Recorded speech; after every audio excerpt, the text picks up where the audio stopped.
The Middle East stands dangerously close to another full-scale war, and if conflict erupts between Iran, Israel, and the United States, the opening strike will not begin with fighter jets or warning shots. It will begin in silence, at high altitude, with the B-2 Spirit stealth bomber.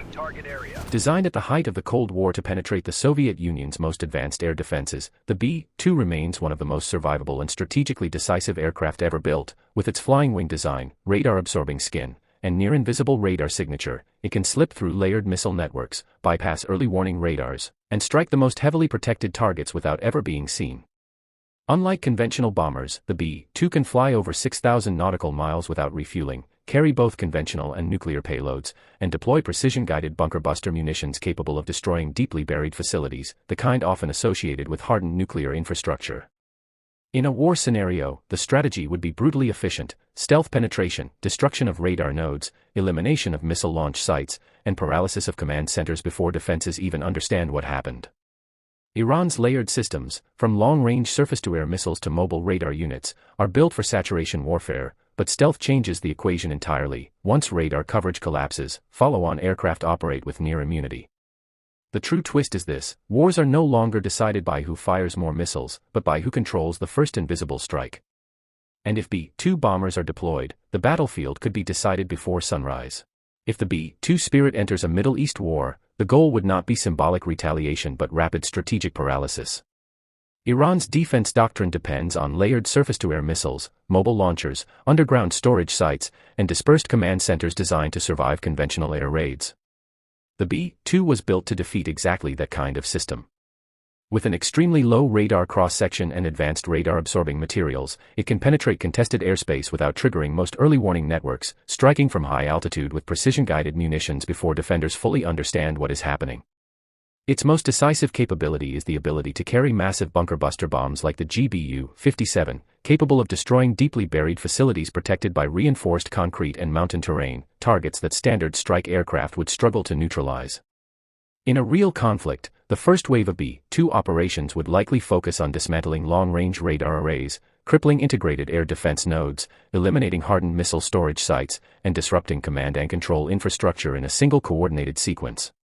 Once those defensive layers collapse, follow-on aircraft, electronic warfare platforms, and naval assets could operate with significantly reduced resistance.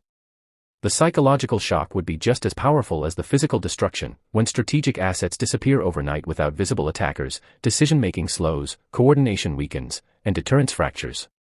In modern warfare, the side that controls the invisible first strike controls the tempo, and the B-2 is designed to seize that advantage before sunrise.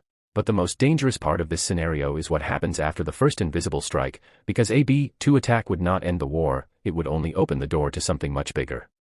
The moment critical Iranian facilities are hit, retaliation would almost certainly follow, not just through direct military response but through asymmetric tactics designed to stretch the battlefield across the entire region. Ballistic missiles could be launched toward U.S. bases, drone swarms might target naval assets in the Gulf, and proxy forces across multiple countries could activate simultaneously, turning a focused strike into a regional firestorm. Iran's strategy has always relied on depth and dispersion, meaning even if key radar systems and command centers are destroyed, retaliation networks may still function. At sea, aircraft carrier groups would face pressure from anti-ship missiles and fast attack craft, while in cyberspace both sides could attempt to disrupt communications, energy grids, and financial systems. Global oil markets would react within minutes to any instability near the Strait of Hormuz, sending shockwaves through economies far from the battlefield. The real twist is this: the B-2 may control the first night of war, but it cannot control the consequences that follow.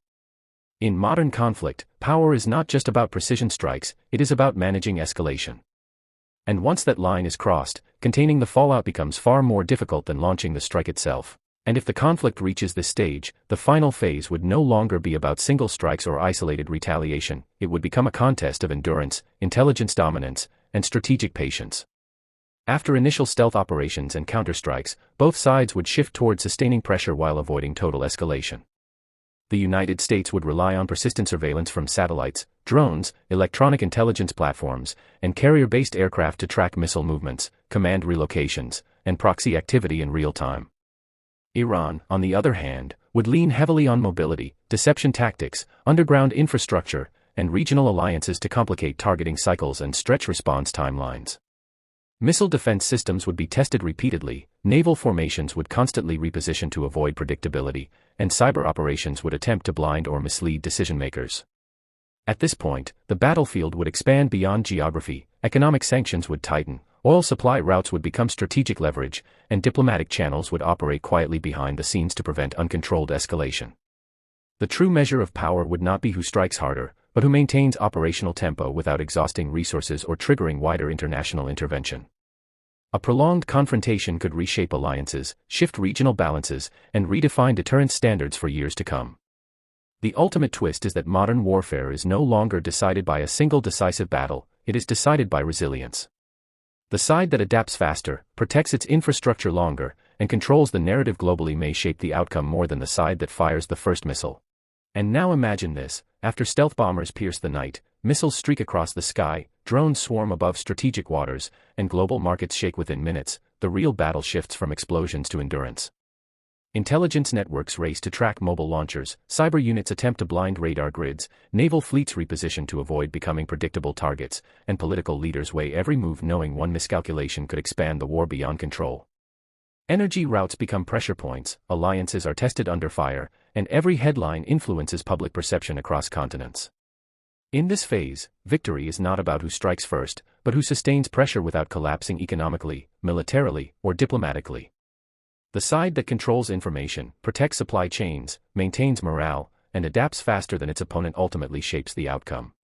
Modern warfare is no longer just fought with bombs and bullets, it is fought with data, resilience, narrative control, and strategic patience. And that's what makes this scenario so intense: the battlefield never truly sleeps. If you found this deep analysis powerful and eye-opening, make sure you subscribe right now for more high-level geopolitical breakdowns you won't see anywhere else. Smash the like button to support this content, and drop your opinion in the comments: who controls the first strike, and who controls the aftermath? Let's discuss below. As this hypothetical conflict reaches its most sensitive stage, the defining factor would no longer be firepower alone but strategic control across every domain at once. After initial stealth penetration, retaliatory missile waves, naval maneuvering, and cyber disruption, both sides would face a critical decision: escalate toward direct confrontation or stabilize before the situation spirals beyond containment. Advanced missile defense batteries would be operating at near constant readiness, interceptor inventories carefully monitored, and surveillance platforms scanning for even the smallest anomaly in radar signatures or satellite imagery. Command centers would rotate leadership teams to prevent fatigue, because in high-intensity conflict, decision speed often determines survival. Meanwhile, economic pressure would tighten in parallel with military operations.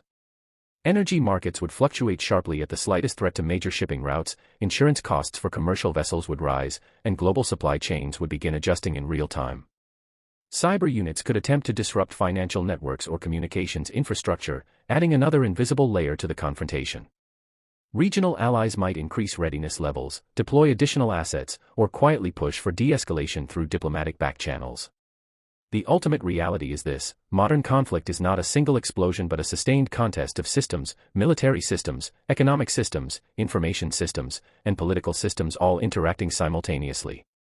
The side that preserves operational stability while imposing calculated pressure without triggering uncontrollable escalation gains the advantage. In such a scenario, resilience, coordination, and adaptability become more powerful than any single weapon platform.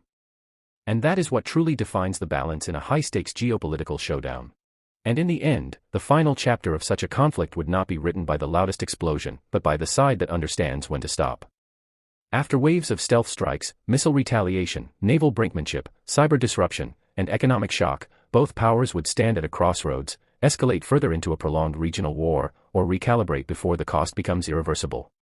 Military assets can be repositioned, missile systems can be reloaded, and air defenses can be rebuilt, but political stability, economic confidence, and global credibility are far harder to restore once shattered.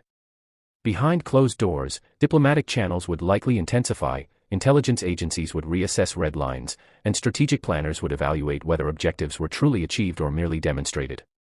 The ultimate lesson of modern warfare is this: dominance is not just about destroying targets, it is about shaping outcomes.